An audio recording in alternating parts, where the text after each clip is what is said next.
Hello, my dear friends. Welcome to our Feel Good channel. I am Mitra. I hope all my friends are doing good. As I promised in my previous video, I'm here with my video on how to maintain a gratitude journal. First of all, you all would ask me, why should I maintain a journal for gratitude? Secondly, nothing much great happening in my life. Life is dry and dull. So, what should I be grateful for? My dear friends, I have answers to all your questions. The first thing I want you all to understand is that gratitude is a magnet. It is a multiplier. The more you be grateful for whatever good things you have, the more you will attract such good things towards you. Gratitude turns what we have right now into abundance as days go by. So, have gratitude as a habit and as an attitude. Oprah Winfrey says, "The more thankful I became, the more my bounty increased." That's because for sure, what you focus on expands. When you focus on the goodness in life, you create more of it. I hope I made it clear for all of you.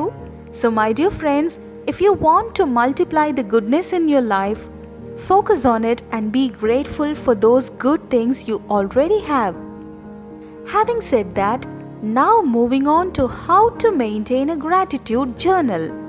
Some people just have the habit of thinking occasionally about the good things happened in their life, but that's not enough. It becomes magical and miraculous if you maintain a separate journal for writing down what all you are thankful for. This very act of penning down your thank you does the magic. The first step is to choose a journal. You need to pick up and allocate a notebook exclusively for writing your thank you notes. I suggest you maintain it for recording gratitude purpose only. This will motivate you to be clear about your gratitude and it will prompt you to fill in it with everyday's gratitude without fail. Some people use the same notebook for other purposes like everyday planning, etc. But I would recommend you to have separate gratitude notebook. It need not be a bigger one. A sizable one that is comfortable to you would do. The second step is to start with a gratitude journal. You need not write essays of thank you. Rather, you can simply start with bulletins like, "Oh, I am thankful for the nice aromatic coffee that I had today. I'm thankful for the lovely smile that I spotted on my husband's or wife's face today," and so on.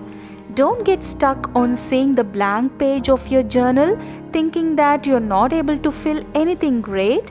Keep your gratitude as simple as thanking for the new rose bud in your garden. This will encourage you to think about more and more good things in your life. The third step is to set aside some time to write your journal. This is very important as fixing certain time to writing will help you to fix it as a routine and it will ensure that you will not skip writing it.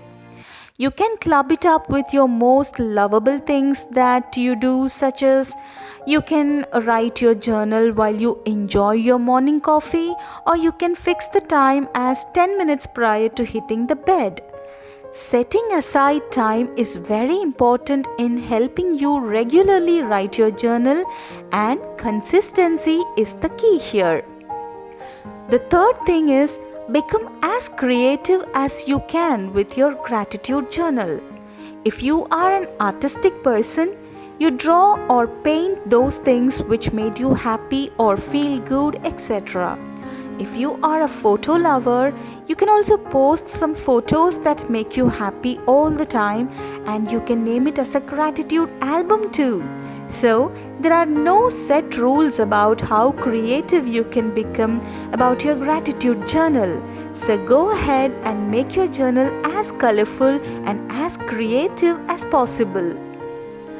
The fifth thing is you need to think about fresh topics and perspectives while you continue journaling. because some people may experience that writer's block after journaling for a while as to what to write next. Sometimes it may feel like you have already written everything. All you need to do is think from various angles and perspectives about the same topic. For example, if you feel like you have written and thanked enough about your spouse, then you can think from other people's perspectives, such as how he or she treats everybody else, what are the good things others have to say about your spouse, etc. You can try thinking from various angles to overcome that writer's block. That will help you continue with the flow. So, my dear friends, these are the few things that you need to keep in mind and follow while you are ready to start your gratitude journal. I hope this video will encourage at least some of you to start your gratitude journal and be thankful for the good things you have. I hope you liked this video. Please like, share, comment and subscribe to our channel. Take care of yourselves and I will meet you in my next video. This is your Mitra saying bye for now with lots of love.